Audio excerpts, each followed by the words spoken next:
지구상의 일부 물질은 특이하고 이상한 특성을 가지고 있습니다. 저처럼요. 깜짝 놀랄 준비를 하세요.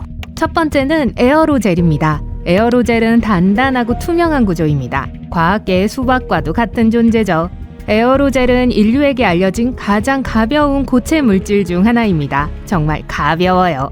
고체임에도 불구하고 공기보다 밀도가 3배나 높죠. 어떻게 만들어질까요? 두 가지 물질을 결합하여 젤을 만듭니다. 그런 다음 젤에서 액체를 제거하고 공기로 대체합니다. 이 반투명 소재는 최고급 단열재 중 하나예요. 밝은 배경에서 에어로젤을 보면 거의 보이지 않습니다. 마치 실제 투명 망토와 같죠. 배경 앞에서 보면 푸르스름한 색을 띠고 있어요. 하늘이 파란색인 이유와 논리는 동일합니다. 파란색 파동은 빛을 산란시킵니다. 같은 이유로 적외선 아래에서 보면 투명하게 보여요. 에어로젤을 구성하는 기공은 단열재로서도 훌륭한 역할을 합니다. 에어로젤의 주요 사용 영역이죠. 열을 매우 잘 차단하기 때문에 나사 미션에 사용됩니다. 예를 들어 나사는 화성에서 이 소재를 사용하려고 해요. 화성에서 밤에 전자기기가 너무 차가워지는 걸 원하지 않기 때문이죠. 현재로서는 일상생활에서 실제로 보고 사용할 수 없지만 미래에는 가능할 거예요. 과학자들은 비용을 줄이고 내구성을 높이기 위해 노력하고 있습니다. 2위는 세계에서 가장 어두운 코팅인 펜타블랙입니다. 한 나노 기술 회사가 이 블랙홀을 만들었어요. 이 물질은 너무 어두워서 사람의 눈으로 그 모양과 형태를 식별할 수 없기 때문에 그렇게 부릅니다. 펜타블랙으로 덮인 방에 들어갔다고 상상해보세요. 무서울 거예요. 펜타블랙은 탄소 나노튜브로 만들어졌습니다. 이 소재는 빛의 99.96%를 흡수하죠. 알루미늄 호일 위에서 재배됩니다. 호일의 주름이나 울퉁불퉁한 부분은 펜타블랙으로 덮으면 사라지는 것처럼 보여요. 펜타블랙 옷을 입으면 어떻게 보일까요? 과학자들은 판지로 오려낸 2차원 사람처럼 보일 거라고 해요. 고맙지만 전 3차원 몸이 좋아요. 어쨌든 이 코팅은 우주산업과 같은 다른 용도로 사용됩니다. 미광을 줄이는 데 효율적이기 때문에 항공 카메라, 망원경 및 적외선 스캐닝 시스템을 지원하기 위해 존재합니다.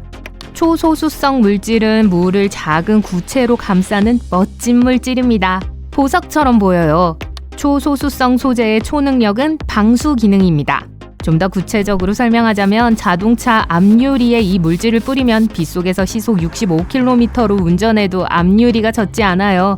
사실 초발수성 물질로 작은 공 모양으로 변하는 것은 물뿐만 아니라 거의 모든 액체가 구슬 모양으로 변할 수 있습니다. 강유체는 자기장과 접촉하지 않는 한 다른 종류의 액체와 비슷합니다. 자화되면 이상한 모양을 형성해요. 기본적으로 일반적인 고체 자석이 하는 모든 기능을 수행하지만 액체 상태에서 수행합니다. 자기장이 제거되면 무작위로 흩어져요. 보는 재미가 쏠쏠하죠. 니티놀이라고도 불리는 니켈 티타늄은 몇 가지 특이한 점을 가진 금속 합금입니다. 이 합금의 이상한 점은 언제나 원래 모양으로 돌아갈 수 있다는 거예요. 탄성이 매우 강하고 원래의 모양을 기억할 수 있습니다. 니티놀로 삼각형을 만든 다음 완전히 구부렸다고 가정해 볼게요. 니티놀을 놓으면 즉시 원래의 삼각형 모양으로 돌아갑니다. 니티놀은 다른 용도로도 사용되지만 일반적으로 의료산업에서 사용됩니다. 잘 알려진 예로는 스텐트가 있어요. 왜 그럴까요? 니티놀은 필요할 때 체내에서 구부러질 수 있습니다. 금속의 내구성을 가지고 있지만 휘어지게 만드는 압력이 제거되면 언제든지 원래 형태로 돌아갈 수 있죠. 심장은 니티놀의 구부러짐과 모양을 활성화시킵니다. 어떤 온도에서는 원래 형태에서 구부러지고 또 다른 온도에서는 원래 모양으로 돌아갑니다. 과학의 놀라운 소재에 대한 이야기는 잠시 쉴게요. 이제 집에서도 직접 만들 수 있는 멋진 물질에 주목해보세요. 멋진 이름은 아세트산 나트륨이지만 다른 사람들처럼 뜨거운 얼음이라고 부를게요. 뜨거운 얼음에서 결정화 과정은 열을 방출하는 반응이 수반된다는 걸 의미하는 외열성입니다. 따라서 결과물은 만졌을 때 뜨겁습니다. 여기서 그 이름이 유래됐어요. 논리는 그렇게 복잡하지 않습니다. 이 멋진 과학 실험의 레시피는 다음과 같습니다. 이 실험의 결과로 크리스탈 타워나 조각품을 만들 수 있어요. 먼저 베이킹소다 6큰술과 식초 2리터를 섞습니다. 여기서 화학 반응이 일어날 거예요. 탄산이 생기죠. 반응이 끝나면 액체의 약 90%가 증발할 때까지 혼합물을 중불에서 끓입니다. 아세트산 나트륨 용액에는 물이 들어 있습니다. 용액을 끓여서 물의 양을 줄이지만 여전히 물이 남아 있어요. 액체가 증발하면 상단에 딱딱한 막이 형성되는 걸 볼 수 있습니다. 3단계에서는 액체가 증발할 때 결정이 형성되는 걸 볼 수 있어요. 그러면 숟가락으로 팬의 측면을 긁어내어 작은 유리 그릇에 넣습니다. 마법을 위해 따로 보관하세요. 그런 다음 완성된 용액을 불에서 제거하고 작은 유리 접시에 붓습니다. 식초 1스푼을 넣고 저어줍니다. 큰 유리볼에 얼음과 물을 채워요. 용액이 담긴 작은 유리 그릇을 얼음물에 담그고 식을 때까지 기다려요. 용액을 식히면 아세트산 나트륨이 일반적으로 고체가 되는 온도보다 더 낮은 온도로 내려갑니다. 마지막으로 용액이 진정되면 결정화된 아세트산 나트륨을 한 꼬집 떼어 용액에 넣으면 뜨거운 얼음이 만들어져요. 이제 완성이에요. 물 분자가 아세트산 나트륨이 결정을 형성하는 것을 차단합니다. 결정이 형성되기 시작할 수는 있지만 몇 개의 분자가 합쳐지면 물 분자가 다시 분열하기 때문에 먼저 뜨거운 얼음이 생기는 거예요. 하이드로젤은 액체와 고체 사이에 어딘가에 존재합니다. 바로 이 점이 하이드로젤을 매력적으로 만들죠. 일상적인 예로 젤로를 들 수 있어요. 하이드로젤은 그 형태를 유지하며 물체 주위를 흐르지 않아요. 이는 고체의 특성이지만 매우 부드러운 유연성으로 액체처럼 쉽게 구부러지기도 합니다.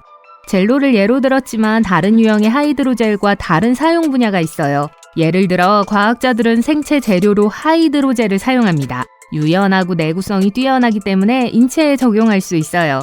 완전히 액화되어 공간을 채울 수 있는 능력은 과학계의 주목을 받고 있습니다. 하이드로젤은 어떻게 그런 말랑말랑한 상태를 갖게 되었을까요? 하이드로젤은 일련의 폴리머예요. 가열되면 고분자 단백질이 자유롭게 이동하죠. 냉각되면 이 단백질은 다시 굳어집니다. 하지만 물이 얼음으로 굳을 때처럼 급격하게 딱딱해지지는 않아요. 고분자 단백질은 겉보기에는 부드러운 상태로 바뀝니다. 갈륨은 반짝이는 은백색으로 영화에서 본 것 같은 액체 금속을 닮은 금속 물질입니다. 갈륨이 이 목록에 오른 이유는 바로 이 이상한 특성 때문이에요. 갈륨은 30도 정도의 상당히 낮은 온도에서 액화돼요. 여름철 많은 곳에서 실온에 가까운 온도죠. 갈륨을 손에 쥐면 액체 상태의 금속을 쥐고 있는 듯한 느낌을 받아요. 보너스가 하나 더 있는데 갈륨은 액체이기 때문에 금속을 가지고 놀 수 있어요. 장난감처럼 굴려서 다양한 모양을 만들 수 있어요.